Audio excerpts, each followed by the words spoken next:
Ayan na guys, no? Gagawa tayo ng um, battery charger, no? Gamit natin itong ano, power supply ng microwave. Yan. Yan ang winding na natin, no? So hindi ko na napakita kung paano tanggalin yung winding dyan, no?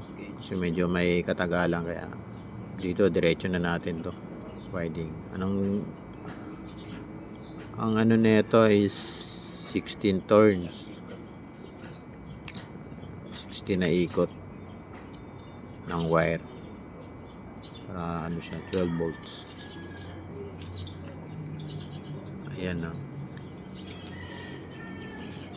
Matagal na kasi yan na stock. Ngayon lang nagkaroon ng time para gawin.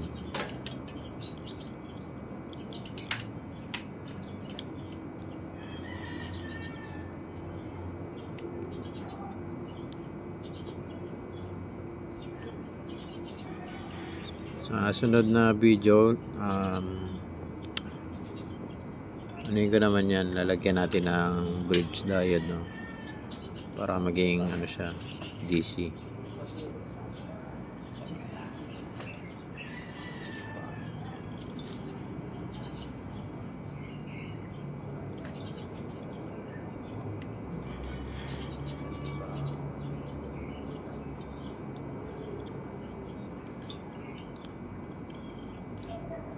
Ayan, o. Kaya ngayon wala muna tayong intro. Ito yung unang unang upload ko rito sa YouTube. Medyo wala pa tayong intro na kung ano, diretso kagad. Gumagawa rin tayo ng motor, mga guys, ha. Nung di-upload ko dito yung ginawa ko motor, overall ako ng Kawasaki HD3. Magwa-wiring din ako ng motor. Kaso wala pa tayong shop kasi ano lang naman natin to, parang pag walang pasok sa trabaho, yan, pwede na tayong gumawa dito sa bahay.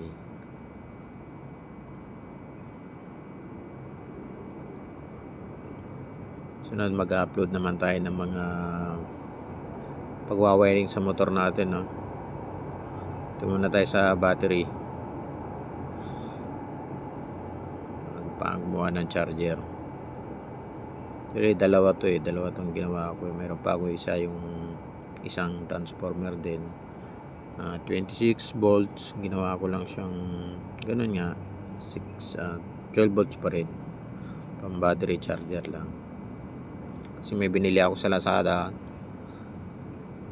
mabagal electronics yung loob niya, hindi siya katulad ng mga ganito na transformer.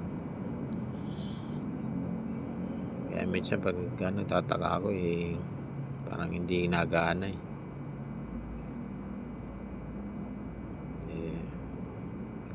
gusto ko i-try yung ganito para yung mga dead na battery baka sakaling papagana pa na ito or mapasabog ba. Kaya medyo may katagalan tong video natin, guys, na yan, pero malakas ang spark na ito. Try ko kanina, kaya makikita nyo rito sa video.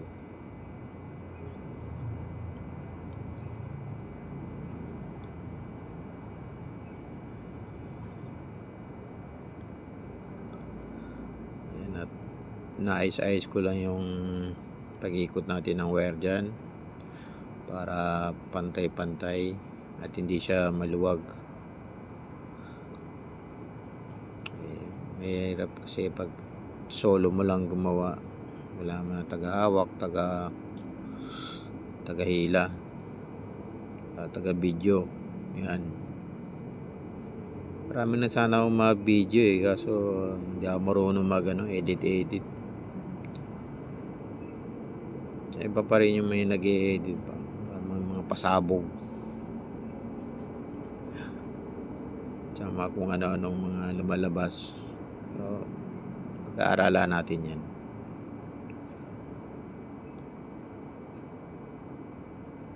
Hirap din pag walang tagahawak. Gusto mo ipakita, hindi mo mapapakita.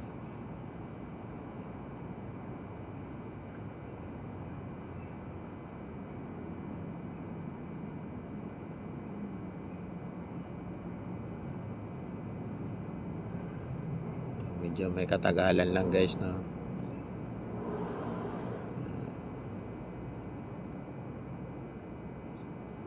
sa mga ano lang to, sa mga gusto na mga ganitong klaseng video.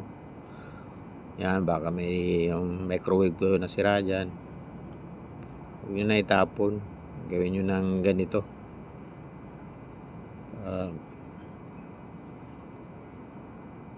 Sabay-sabay tayo masunugan ng bahay. Hindi, joke lang. Yan, okay naman yan.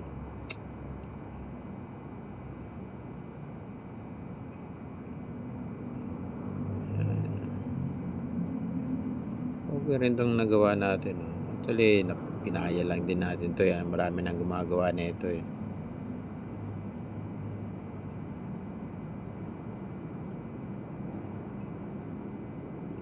Napagaya lang tayo kasi meron tayong sirang microwave.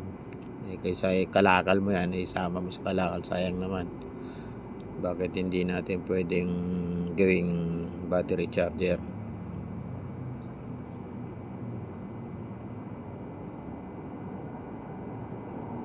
Abangan nyo lang guys, no? Marami pa tayong i-upload kung ano-ano related sa mga ganito, sa mga motor, wiring, ganyan. Kahit anong ano na pwede nating i-upload, i-share natin sa ating manonood, mga viewers dyan, no?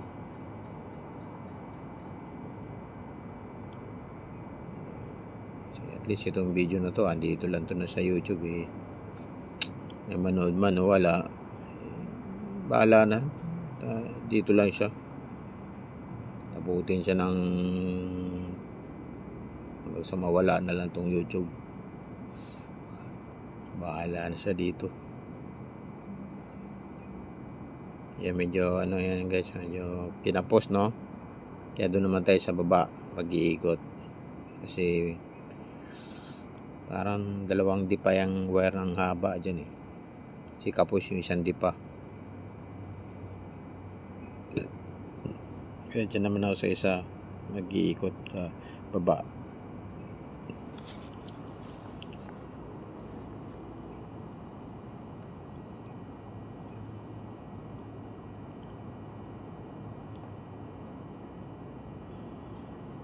Yan.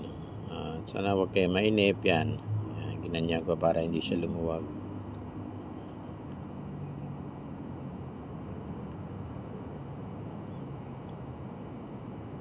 Yan. Medyo magandang pagkano, no? Parang professional talaga eh, oh.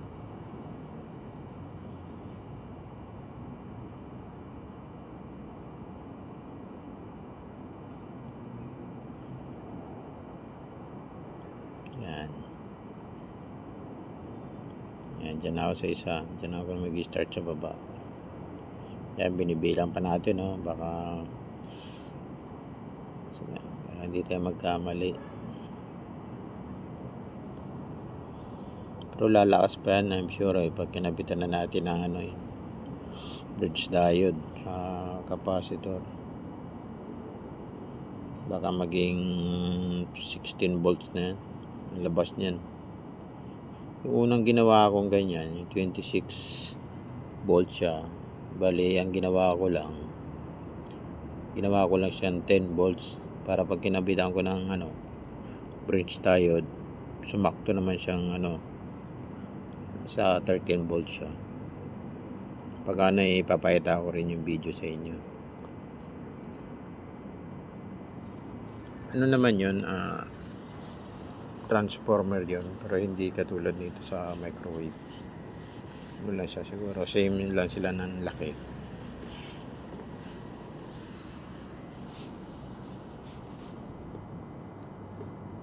medyo may katagalan guys, no.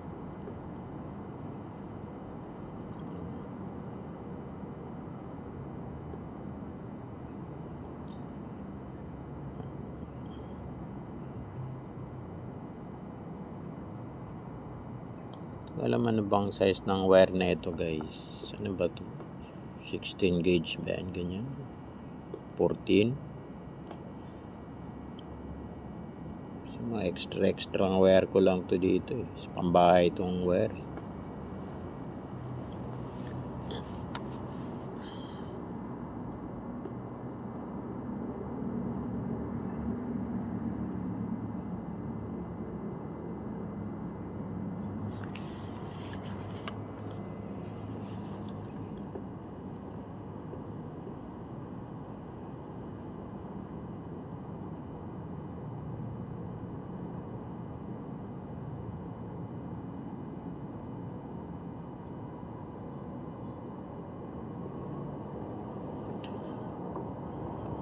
Ayan, medyo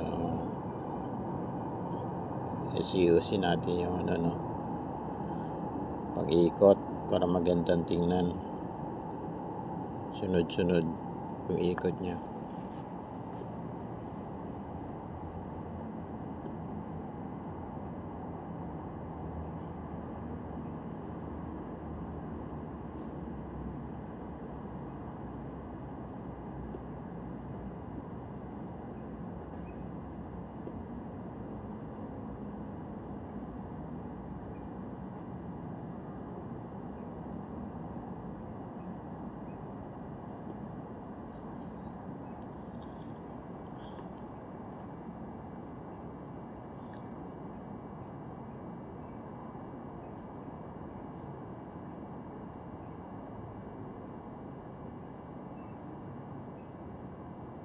Kailangan talaga dalawa kayong gumagawa pag ganyan, kasi pumipilipit eh pag hindi mo ginaid yung ano eh, yung wire eh. Nagbe-bend siya eh. Kaya talaga malayo pa lang, alalayan mo na. Hindi siya pumilipit.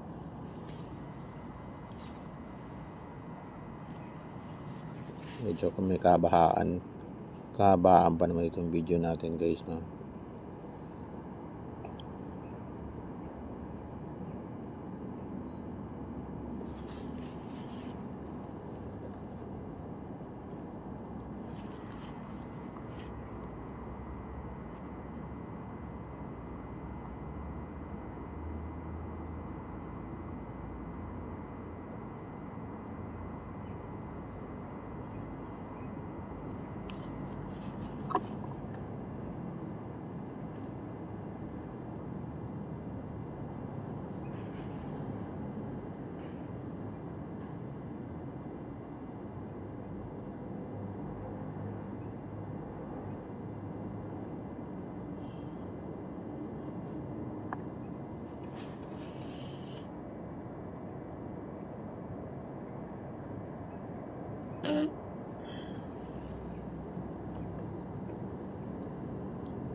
Yan, malapit na tayong matapos.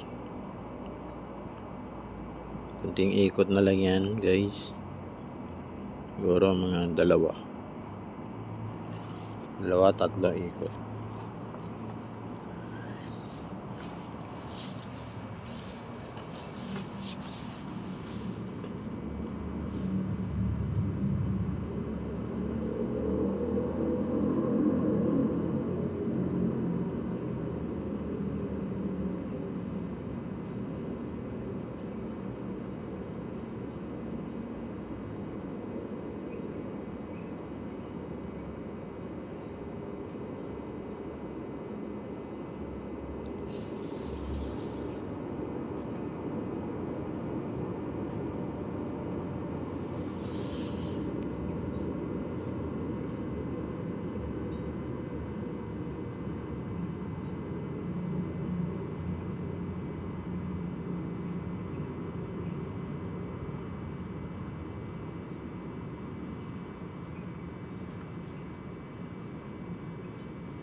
Yan, parang nag-isip pa eh, oh. Isip pa tayo ng connection dyan, oh. Yan sa ano niya, primary niya. Ang tayo ng pandugtong dyan, yan, para ma-test natin. Yan, oh, puputol na nga tayo dyan, oh.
So, ayan o. Ayan.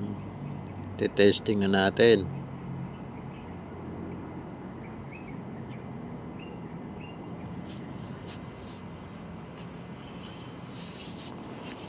Ayan guys, testing na ipapakita ko sa inyo kung ilang volts yung 60 na ikot ng wire.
Ayan guys, no.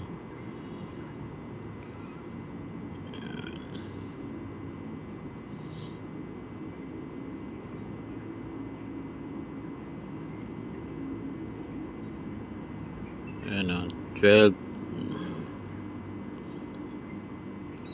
Ayan, medyo sinaglitan ko lang, no. 12 siya, no. 12.23 ata yung volts niya.